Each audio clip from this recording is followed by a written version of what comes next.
This is how to flirt with a girl if you see her out in public and you want to go talk to her. To start off, here's what you don't do. You don't go up to her and say, hey, I thought you were really pretty, like I just wanted to come and talk to you. Because then she's just gonna be like, thanks, that's so sweet.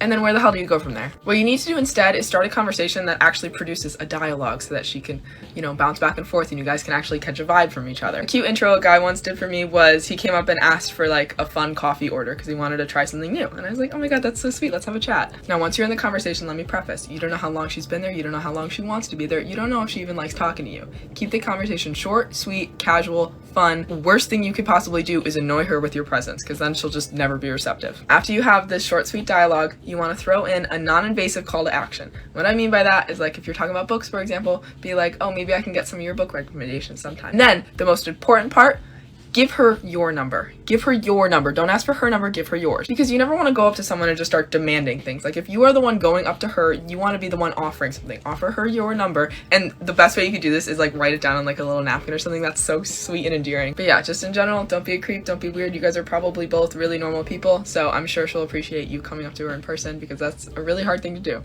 No. Well, I personally don't see how that's supposed to help with the flirting at all, sweetheart. I mean, you said it yourself. Your advice pretty much comes down to writing a phone number on a cocktail napkin and to not be creepy. But woman, it's kind of difficult for us not to be creepy when wearing the wrong sock color is enough to make most women feel unsafe. Besides, you and your kind made it clear. The proud members of the illustrious Bottom 95% Club are not to make our presence known unless you need a toilet installed or unless you need someone to blame for every single war atrocity in the history of planet Earth. And all the dudes you want flirting with you, yeah, they don't have to if they don't want to. Now, I'm not saying that dudes shouldn't put on the charm every once in a while, but we're living in a world where the line between creepy and flirty is typically drawn on how much you find that dude to be physically attractive. And considering anybody who isn't an 8 on the looks scale is considered subhuman, most of us aren't gonna take the risk on this one. So my suggestion to you is just to learn how to flirt with dudes and show us how it's done, sister. After all, you claim to be the expert, so why should we steal your thunder? That's patriarchy, or something.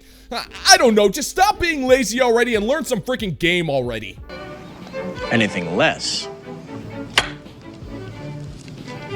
would be uncivilized. Dating is hard because chemistry is honestly really hard to come by. Like, I have genuinely met a lot of really great guys, especially this year, that have all the qualities that I would be looking for, and like you can just tell they're nice people. But like, there's kind of like that chemistry, that spark that's missing, and I just don't want to settle in that. That's something that's really important to me. But like, what's the science behind chemistry? Like, is it all just like a lie? And like, why do I have chemistry with some of the most terrible creatures on this planet? You know? But if there's one thing I've learned in dating, it's that I do not want a nonchalant man ever again. No. I need a very chalant, the most chalant man. And chalant men tend to have like more outgoing personalities, hence like having more chemistry. I don't know. But like, what do? Do we sacrifice the chemistry for like a good person who has all the good qualities, and maybe we just have like a little bit more of a boring, calm relationship? I don't know. You don't know what words mean, do you? You know, maybe I'm wrong on this one, but I really don't think you should be talking about chemistry right now, darling. I mean, you got some bigger problems. I mean, first off, chalant? Yeah, that's not a word. And if you don't know that, then chemistry is gonna eat you alive. And that's just a fact right there. That and the types of dudes you're going after, yeah, they don't have to be anything but nonchalant. They don't have to show interest in you because they know that they're the prize. And if you're not interested, there's a carbon copy chick just like you who will be more than happy to be with him and not make any demands of him at all. Now, we all know what you're getting at. You want an incredibly handsome man who will also show interest in you. And does a guy like that exist? I don't know, maybe, but sister, you actually have to give this guy a reason to be interested in you, and you can't even define the word chemistry without completely screwing it up. So the odds of you finding a guy like that ain't exactly what I'd like to call in your favor there, sweet cheeks. So my advice to you is just to take what you can get, because if we're being perfectly honest, you're gonna be lucky to get that much. That's funny because it's so true. Trust me when I say I don't want to get back with my ex-husband. Liar! Liar! Liar! He just came and he picked up the kids, and tell me why.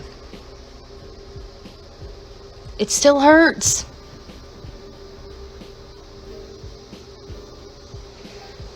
it still freaking hurts, you guys.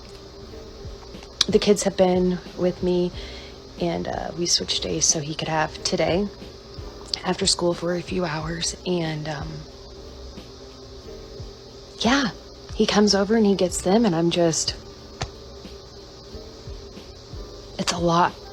Like, is this supposed to get any easier? Because honestly, it doesn't feel like it's going to. Like, You called down the thunder, well now you got it.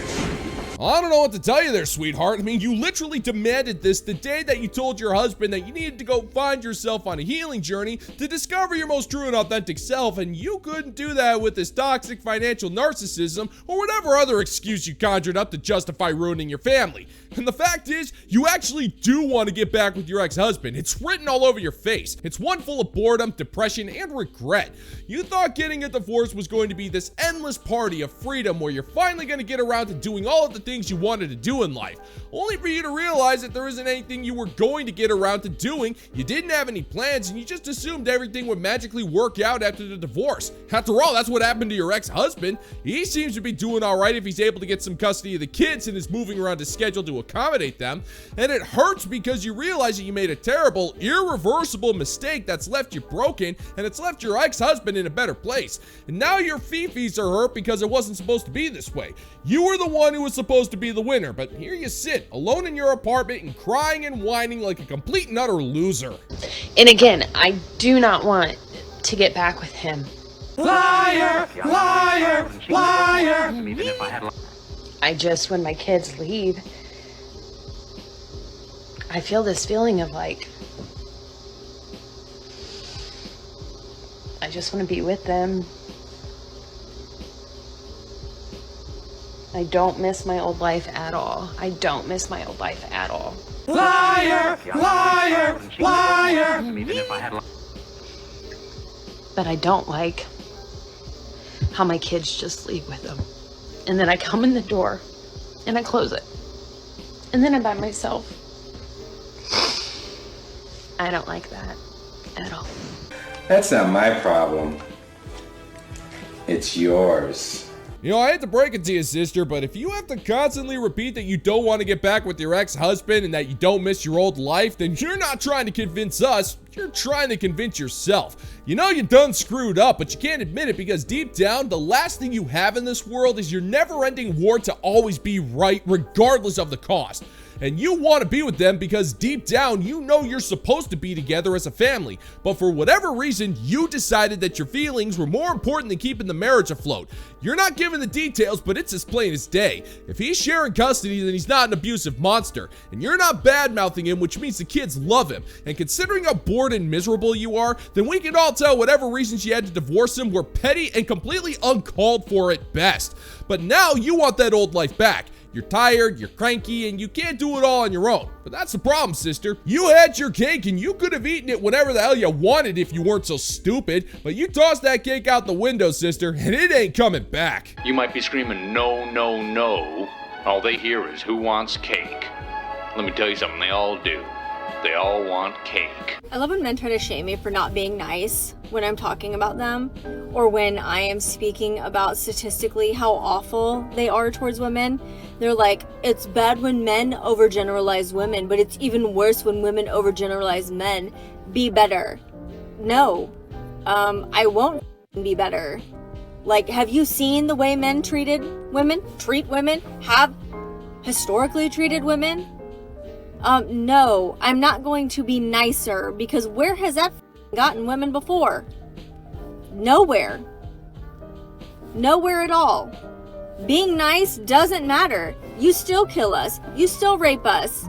You still imprison us. You still oppress us. Whoa, that is some deep dish racism, motherfucker. Yeesh, middle-aged Maple, you're looking a little worse for wear there. I mean, what happened? Did your husband finally grow a spine and tell you that you were wrong about something? Is that what drove the stick up your pooper a little deeper? Well, I hope that's the case because you're being incredibly unpleasant right now. I mean, Maple, you really should be nice. It's not good manners to accuse all of us of being violent psychopaths. It's not just rude, it's also incredibly presumptuous and just plain wrong. You intentionally intentionally bastardized crime statistics because apparently getting a hobby or actually learning to be a person with redeeming qualities is apparently too much for you to handle. But you did technically ask a question, and I suppose one of us should have some manners, and it's clear you're too bitter to pretend to, so here's my answer for you. Where has women being nice gotten them? Well, historically speaking, pretty far actually. I mean, being kind, feminine, and caring actually went a long way with getting a man, starting a family, and making sure she didn't have to worry about work, shelter, food, or anything like that. Now, don't get me wrong, it wasn't a perfect system, and yeah, terrible things did happen to countless women, but still, being nice got them a hell of a lot more than you ever did, Mabel. At least they were content with their lives and not ranting and raving in a car for no reason.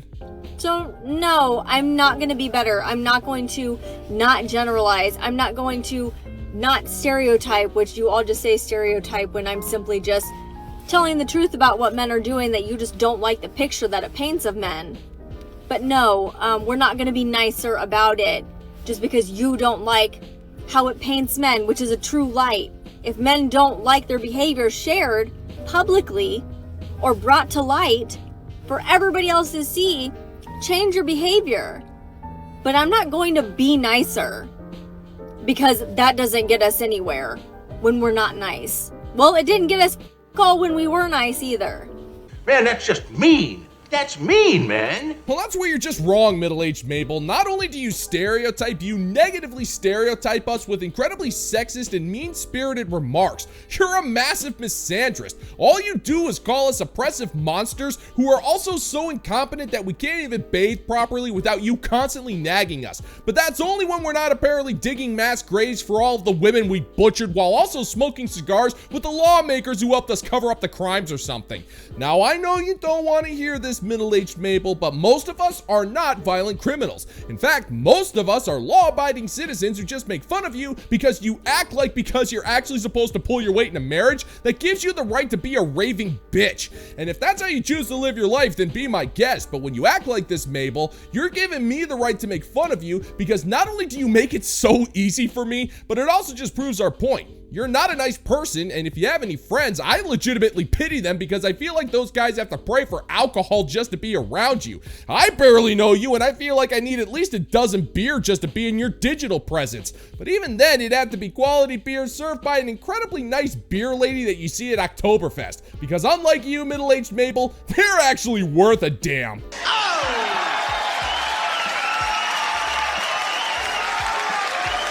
Don't ask me how I know this, but I got the feeling that the fine members of the bounty board over on Patreon know how to pour a really great mug of beer. It doesn't matter if it's a lager or an ale, there is nothing stopping them from pouring the most refreshing of beverages at a moment's notice. All hail! And if you're interested in supporting the channel, check out the bounty board over on Patreon, where I got almost 100 videos of exclusive content that you're not going to find on YouTube, and it's available to you for the low price of $5 a month. The link is in the pinned comment down below if you want to check it out. And that's going to do it for today's video, gentlemen and gents. And as always, if you find that my particular brand of comedy is bringing you to the brink of laughter, then why don't you scroll on down and click that like and subscribe button, ring the notification bell, leave a couple of comments, and be sure to share this video so we can give the good old-fashioned middle finger to the YouTube algorithm. Thank you once again for checking out the new video, gentlemen and gents, and until next time, peace out, homies.